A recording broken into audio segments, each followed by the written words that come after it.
роман «Феникс», за который я получил русскую премию, в одном только издательстве претерпел 4 переиздания.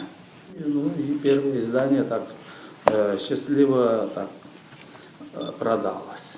А потом второе, уже после того, как изгнали первого нашего правителя, президента. Дело в том, что в моем романе рассказывается о том, как в древности, а книга была написана в 1989 году, что изгнали царя. Вот. Тогда, когда еще не изгнали президента. Et ce livre est pourtant sorti alors qu'il n'avait pas encore choisi le pouvoir. Получилось, что это было как предсказание. Donc ça a pris la valeur de prédiction. На этом на 2 изданиях закончилось, но дело в том, что в книге моей было написано, что изгнали второго царя. Dans l'histoire aurait pu s'arrêter là, mais dans mon livre, c'était écrit qu'on allait chasser un deuxième tsar. И действительно же потом мы и второго президента отправили, изгнали. И тогда мое уже 3-е издание распустили просто. Вот. А 4-е, не знаю почему, ну, тоже хорошо продается, и эта книга стала бестселлером. Ну, надеюсь, еще. Ну, у меня, правда, нету там, чтобы 3-го царя изгнали. Ну, вот на этом такая политическая плоскости я немножечко перейду вот к теме нашего, вот сегодняшней заявленной теме, там, литература и общество Средней Азии, когда вот уважаемый Ремидор, очень почитаемый в Кыргызстане, потому что он первым исследовал афганских и памирских кыргызов, он знает прекрасно кыргызский язык, лучше нас знает памирские, афганские диалекты, да? Вот. Когда он пригласил нас сюда, то я думал, будем говорить об истории, поэтому я специально надел даже колпак, чтобы историческую важность показать. Если наши туркменские друзья в Узбекистане чувствуют себя комфортно, то Кыргызстана можно сравнить Ла-Пасом. Знаете, здесь такая маленькая страна в Латинской Америке. Каждую неделю там происходит революция. Действительно, у нас в Кыргызстане слишком избыток свободы, но значит дефицит. Есть дефицит, как говорится, денег. Огромный. Дефицит денег.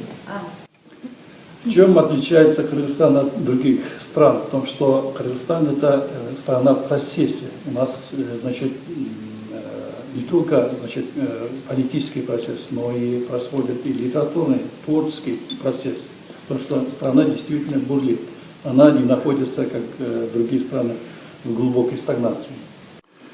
Вот сейчас мои друзья вот Центральноазиатской республики сказали, что действительно в последнее время, значит, литераторы у нас абсолютно отсутствует творческая интеграция, значит, Центральноазиатской республики.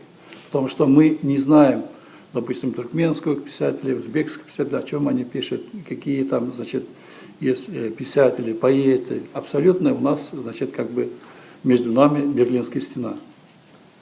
Но мы хорошо знаем что, процесс в европейской литературе. Допустим, Мишеля Уэлбека знаем, Иэн Бэнкса знаем, и турецкого писателя знаем. Но вот этот процесс друг друга, значит, обмен литературой абсолютно отсутствует. Потому что у нас во время Советского Союза была мощная интеграция в литературном плане. Я вот выражаю огромную благодарность нашим французским друзьям, что нас, значит, именно здесь, в Париже, они как бы свели. Я думаю, значит, нам нужно встречаться почаще, обменяться, потому что литература без, значит, обмена, без, значит, интеграции, она как бы считается литературой. Поэтому нам нужна встречи, общение.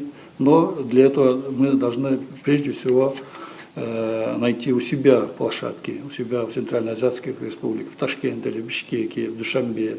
И вкратце современной кыргызской литературе хочу рассказать вам, что действительно у нас много писателей, Значит, сегодня, значит, примерно 700 членов Союза писателей, да?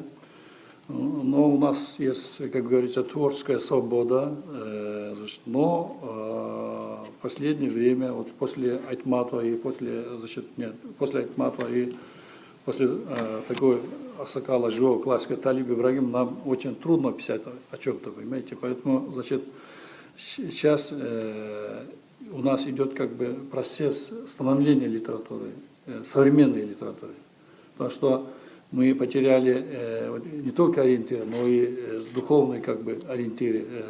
Поэтому современные писатели Кыргызстана, значит, находятся как бы в этом в таком люфте, что кыргызская литература в аморфном состоянии. Поэтому я думаю, у нас действительно есть новые писатели, новым взглядом, новые представители, новая генерация писателей, молодых писателей.